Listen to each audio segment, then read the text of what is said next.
As you can see, there's absolute chaos. So the hyenas have got themselves a kill.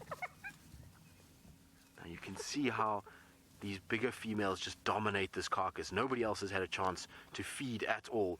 Hyena that's closest to me, the one that's feeding on the carcass, is lactating. So it's got teats that are swollen and has milk in them. So I wonder where this den site is. There has to be a den. It's just now where the actual site is.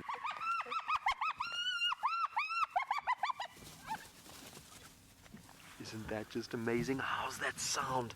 It's amazing how loud hyenas can be. So we're just going to keep up with her and see where she goes. She's nice and full, so she's eaten a lot and is definitely not taking this carcass for herself. I'm pretty sure she's taking this towards cubs, which is very, very exciting.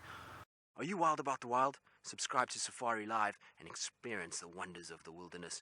And if you click on the bell below, we'll notify you every time a safari goes live.